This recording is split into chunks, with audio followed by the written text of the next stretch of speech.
The straight out of camera image from Camera Raw. I just shot it this morning, some columbine in my backyard. The image on the left is what we're going to end up with. I'm going to work with Photoshop and Topaz Mask AI to blur the background a little bit, and I'm going to show you some more techniques of how to correct your backgrounds to make them look really pretty. As I said on other videos, I do specialize in flower photography, so I'm not holding anything back. I'm showing you all my little tips and tricks here. So watch this one the whole way through because you will learn a lot, and I know it'll really help your flower photography. So, hey, without any further ado, let's get started. I'm starting out today here in Photoshop, and I just wanted to give you a little bit of a roadmap of where we're going. My first layer is the background layer, which came in from Lightroom. I basically hit the auto button and tweaked it a little bit, used no noise reduction or sharpening on it. So I made a basic edit, brought it into Photoshop, and I called it Lightroom Edit. Then I duplicated it and called this layer Topaz Denoise AI because this image was kind of noisy because I handheld this because when I'm doing flower photography, I really like to hand hold my camera because I like to zoom in and around my images, move in and out, and get different compositions and stuff like that. And a tripod can really slow me down. So I use a lot of high ISOs to compensate for that, okay? And here is the noise you see right here, but look at it after I run it through Topaz Denoise AI. It totally cleans it up. So I don't really worry about ISO because Denoise AI solves all those issues for me. Now let me zoom back out. And the other problem I have when I handhold images, and that is sometimes I get a little soft images because I get a little bit of a camera shake in there. And I also have this great tool called Sharpen AI. So what I did was I duplicated the Topaz Denoise AI layer and called it Topaz Sharpen AI Stabilize Mode. Now, there's a really cool mode in there, and I have videos on this showing you how all this stuff works. But I wanted to cut to the chase today and get right to the edit. I ran this through Sharpen AI. Now, here's the before, but check the after out when I turn this layer on. See how it gets so sharp and clean? Let me shut this off, and I'm going to zoom in further so you can really see the results here. Check this out. Here's the before, and here's the after. Does a beautiful job. Now let me zoom back out. Now here's where we're going to start our edit today. I put the edit in this group here called First Edit, and all these different layers are inside that group. I'm going to show you how I do everything here, but let me just give you a run through where we're headed. I cleaned up the background layer. I added a blank pixel layer and just used paint to get rid of some of these areas, like see that pink of a flower there and some spots here and these flower, these out of focus flowers down here and this leaf here. And also over here. I wanted to get rid of this stuff, and I'm going to show you a really cool technique. I've showed this to you in the past, but I'm going to show it to you again today. And with a blank pixel layer, I use some paint, and here's my result. So here's the before, and here's the after. And I think you can agree that, again, there's a before and there's the after. That really makes a big difference. And again, I specialize in flower photography, so you're going to learn a lot if you stick with me through this whole video here. Then I brought all these layers together onto a stamp layer because what I wanted to do was send this into Mask AI, Topaz Mask AI, because I really love the fact that I can blur backgrounds inside of Mask AI. I'm going to show you how that all works. But after I brought it back in from Mask AI, here's what my background now looks like. Gives me that extra creamy, soft bokeh background, and I love it. So again, here's the before and here's the after. The next layer was used to add a vignette around the edges, and I'll show you how I do that. So here's before vignette, here's after. Then I ran a levels adjustment on it just to bring up some of the midtones and things like that. I added a saturation layer and brought up the yellows and the magentas in the flower, but not on the background. I masked it only onto the foreground flowers here. So here's the before and here's the after. And then I thought I want a little bit of an overall saturation increase. So I added another hue saturation layer and added a little extra saturation on the entire image. So again, here's the before and here's the after. And then I put all these edit layers into this group, and I called it First Edit right here. So let me collapse this group, and I'll shut off the edit. So we're going to come from here and end up here. Let me go ahead and shut this group off, the First Edit, and we will get started. We're going to start out with a blank pixel layer, and we're going to paint off these ugly areas in the background. Pay close attention to this technique because believe me, it'll take your flower photography and really turn it into something very, very special. So follow closely. We'll start out by getting a paintbrush. I use the Shortcut B for paintbrush. It's just quicker and easier. The real trick here is to get your flow down, and you see your flow right here is at 100%. Leave your opacity at 100%, but take your flow to 5%. And the shortcut for that is Shift 05. It's a real quick way of moving that to 5%. This way, when you paint, I'm not painting yet, but as I'm painting like this, it's going to slowly build and build 5% at a time, okay? Option click around the area you want to paint off. Like get a color like this, sample it, and then just start to paint. You know, see, I'm just stroking away here, and eventually it blends right in and it goes away. Click right here, and I'll start blending this here till it goes away. I'm going to come over here, sample again. Just follow me closely here, and you'll get it. Like this line here, I don't like it, so I'm going to come in here and just go. And if you paint into some of the flower area, it doesn't matter because it's a bokeh, right? So just get in there and sample around different areas and blend. Blending is the trick here. Even that, I don't want that right there, so I'm just going to blend that away. Hey, and it just has to look realistic. That's all it has to do, really. I'm going to leave this line here. I like it. I'm going to show you how I tackle this over here in a second. But down here, I'm going to sample and paint. Just like so. And here, I'm going to sample here. And again, that low flow of 5% is what's really going to make this or break this for you. This is a wonderful technique. And believe me, you're going to do it all the time. It'll take your flower photography over the top. People will ask you, how do you always get these really super nice backgrounds?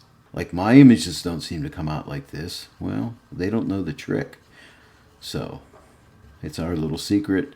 That's another line Bob Ross used to always say, it's our little secret. Don't tell anybody. But feel free to tell everybody, really. Okay? And over here, let's get rid of this area right here. Even there, I'm going to paint up a little bit and blend that in a little bit. You can do whatever you want. I mean, you're crafting images here. You're the artist. Take it, take control of your images. Like here, I'm going to paint here and darken this up just a little bit. So I'm sampling this a little darker color in here and painting in here. If I go over this area, don't worry. We can always put a layer mask on and fix areas that we messed up on, and change and vary your brush size. And another secret here is you want to get a decent sized brush, sometimes for the blending purposes. Like here, I can go a little bit bigger and blend in. This area here, I may want to darken this. So I'm going to sample this darker color and maybe just try this, paint over this a little bit. Like here, just to tone that down. And now grab that color and blend. The secret here is the blending, okay? And I just want to darken it up. And I'm going to purposely paint over some of these flowers here just to show you how I'd fix it with a layer mask. Okay, I'm going to come into here a little bit. I'm going over that flower just a little bit there. But see, that just darkened that area. And I'm just continuing to resample a little bit. Yeah, I like that. That looks cool. I like this light spot up here, so I'm going to leave it. But down in here, I'm going to make my brush real big and just really paint. I'm not going to go fast. Sometimes I'll speed the video up, but I want you to really get this technique. And here, I'm going to sample. And again, that low flow, I'm just going to blend, and I'll stop when I think it looks right. And again, I'm going to resample and just keep painting away. Okay, like that. Nobody will ever know that you've done this. Okay, so let's click this layer 1 right here. Here is the before, and here's the after. Isn't that really cool? I'm going to show you next how to get rid of this little area right here, how to protect yourself. But before I do this area, I'm not happy with this area here, so I'm going to sample this color and pull it down in just a little bit, just to make that looks a little more natural. And I might want to grab this darker color here and just tone this little blurred out area here, some leaves or something here, and just blend it around a little bit. Yeah, because it's not sticking out like a sore thumb. Because light areas, believe it or not, your audience is going to want to go to those light areas. It's just natural. That's the way the human mind works. Getting rid of this one here a little bit as well. Just toning it down. I want it in there, but I want it toned down a bit. Now for this area right here. So what I want you to do is get your quick selection tool in Photoshop here. And what I want you to do is make sure you're on a actual pixel layer, not on this blank pixel layer that we've been painting on. But let's go to the layer right below it, and let's just make a selection around this part of the flower here. If it jumps out like that, no big deal. Just hold down your, what is it, your option key. Yeah, your option key, which will subtract, and just paint, and that'll pull right in like so. All right. And now this selection is selecting this area of the flower here. So come up here to select and click inverse, okay? And now go and get your brush again. B is your shortcut key. Again, a nice big brush. Let's sample around here, and let's just paint that. Selected area is protecting us. Now it missed a little spot right out here, so part of that might have been selected out there, but no big deal. I'll fix that. To get rid of this selection, go Command D or Control D on a Windows machine, and now I can just come out here, sample this area right here, and just paint over that. There's a little bit of line there. I don't know if you saw it right there. But see how that quick selection tool protected us right there? So that's nice. All right, so here we go. Let's see where we come from. Let's go to layer 1 here. This is the blank pixel layer that we painted on. Here's our before, and here's our after. And remember I said I painted over some areas in here. So let's see, did I paint over anything? Yeah, like right here in this flower right here. We'll go ahead and turn this layer back on, and now come down to this layer mask icon, click it, and that puts a white reveal all layer mask on there. Make sure you're painting with black paint, okay? And if you're not, if you're set to white paint, just type your X key here and black paint will come up. And with our brush, we can still stay at 5% if we want to. And we're just going to paint black paint over this area right in here and just bring that back in just like so. In this area right here, see on the edge of this columbine here, missed a little bit of that. I painted over some of that too. So look, I can just paint that right back in just like so. And it's just that simple. Let's shut layer 1 off. And now we'll turn it back on, and there you go. It's just that simple and easy to do. Next, I'm going to pull all these layers together, and that's Shift, Option, Command, E on a Mac, Shift, Alt, Control, E on a PC. And now we're going to send it up into Topaz Mask AI and blur that background. Mask AI uses what they call a tri-map. I'm painting with a blue compute brush right now. This is the area that Mask AI will figure out. And I'm doing that around both flowers. The green area you see is the keep area. And in a second here, I'll get a red bucket right here and give it a click, and that selects the background. Now I have a choice between AI and contrast modes. I'm using AI, artificial intelligence, and out comes our mask right here. Right now we're in this show two windows mode right here. The image on the left is the tri-map image. I'm going to shut the tri-map off so we can actually see the image and compare it to what's going to be on the right here, which is the cutout flower area here. But I know it doesn't look good now, but watch what happens. I'm going to click on background and click on blur, and this is where the magic begins, okay? I just have to touch the mask up a little bit, but what I want to do is get the background blur strength, which you'll find it right here. Let's pull it the whole way off, and you can see the blur. And now let's slowly build that up and get the right amount of blur. Let's start with about that much blur right there.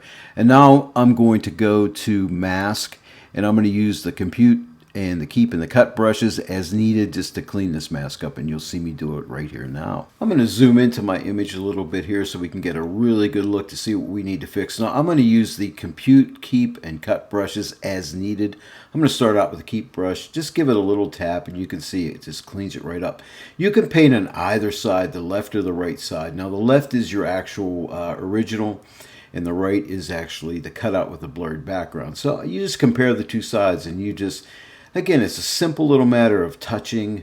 If you need to get rid of something, use your red brush. If you need to keep something, you use your green brush. Or if you need to compute something, use your blue compute brush. But I'm just painting down there, just give it, and sometimes I'll just give it a little tap and it fixes it right up. And see just these little areas I'm just going over. And sometimes it'll, as you wipe over something, it'll like do too much or or do too little, and you just have to go back over it and give it another little tap. But it's really simple, as you can see here. Now I'm going to zoom back out and compare the left original to the right, the blurred background. I intentionally left this area like this because I'm going to take care of this in Photoshop. I wanted this like this. It'll look more natural, and you'll see that in a second here. If we're happy with everything on our mask right here, all we need to do is click apply. Now we're going to get two options, composite or transparent. Transparent would send this back with a layer mask without the blur. Composite would send it back with the blurry background, and that's what we want. So just click on composite, and that sends us right back into Photoshop. Now all we have to do is take care of this stem right here and this stem over here. So when Mask AI sends our image back to Photoshop, it sends it in with a layer mask here. Okay, white reveal all layer mask. So I'm going to make my brush just a smidge bigger. Make sure I'm painting with black paint. I have my opacity at 100%, my flow at 100%. I'm just going to come down and paint right over here and reveal that stem underneath. And over here as well, I'm just going to paint down this stem right here. And let's take a look at the before and the after. And just like that, I missed a little spot right here. Okay, again, one more time. Here's the before and here's the after. And I like that extra soft background we got there. Just a few small steps and we're done. Remember, I originally told you I wanted to put a vignette around here, but I like this light spot over here. I think that's really pretty and it adds to the image, so I don't want to kill that. If I used the traditional style vignette, I would kill that. So what I've done was got a lasso tool, and I like to use shortcuts. L for lasso tool, pulls up your lasso tool. Start to draw an organic shape, a selection, okay? And then this is important, come outside of the canvas where this light area is here. And stay outside and then come back in and continue to draw your organic vignette however you want it to be. Okay, just like so, like that. Okay, the next step is you need to come to your adjustment layers and click on that and get a curves adjustment layer. And then come up to the properties and click on this little rectangle shape with the circle in the center.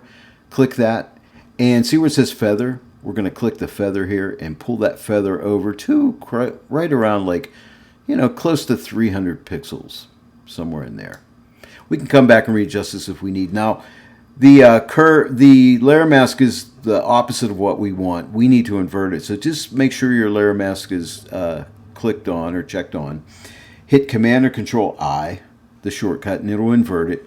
Now come up to the properties again and click on this little layer or curves icon right here. Click it and then come to the curve and drag straight down slightly and just darken the edges with that. And there's your vignette right there. Now you can always come back and alter this if you need to, or pull the opacity back. But let's click the curves eyeball and shut it off and turn it on. I really like it, and I love how I still have this light over here. So I might just ease off in that a little bit. And now let's, so now I'm at 83%. Let's click it off and on. Now, if you Option or Alt click your layer mask here, you can see what the layer mask looks like. In the feathering I added, gives you this nice feathered edge. But see, that's the area I left out. The black is keeping that vignette from going on that area or in the center of the image here. So pretty cool stuff. Now just Option or Alt click the layer mask and that gets you back to the image. Now I'd like to lighten up the midtones a little bit. So come down to the adjustment layers, get a levels adjustment. And you'll notice you have 3 adjustments: highlights, midtones, and shadows. And you can pull any one of these adjustments any way you want. Say if I take the shadows and move it to the right, it'll darken up the shadows, okay? But what I want to do is lighten up the midtones. And so what I'll do there is just take the midtone slider. Now, if I move it to the right, I'll darken the midtones. If I move it to the left, I'll lighten up those midtones. And I just want to lighten them up a little bit, maybe right around there. And we also have our histogram that we can look at. So if we're clipping, you'll see it'll show that it's clipped here, okay? And it's not. So let's turn this levels layer off. Click the eyeball. There's before, and here's after. So it's a little bit lighter. Now, if I went too much, I can just ease off in that opacity a little bit. You know, and I'm thinking maybe right around a 75. Let's try that. Here's the before, and here's the after. And I might just ease it off a little bit more. maybe around a 66. So here's the before and here's the after. Yeah, I like that. Next, a little color work when we're done. Come down to the adjustment layers, get a hue saturation adjustment layer. I have my little sample tool here. If you don't have yours, come over to the menu here and make sure you have auto select target adjustment tool checked on, okay? And if you do, just come over and click a color you want to change. So I'm going to change this magenta color. It selects that color zone. I'm just going to take the saturation and bump it up just to add a little bit more saturation to those colors. I think that's going to look pretty. I want to bring the yellows up a little bit. I'm going to click on the yellow tones right here and just bump up my saturation a little bit, and it's only targeting yellow tones like that. Now I don't want it on the background, so I'm coming to the layer mask, invert the layer mask, Command or Control I, and that takes it off everything. And then get your brush tool, and I have 100% opacity, 100% flow.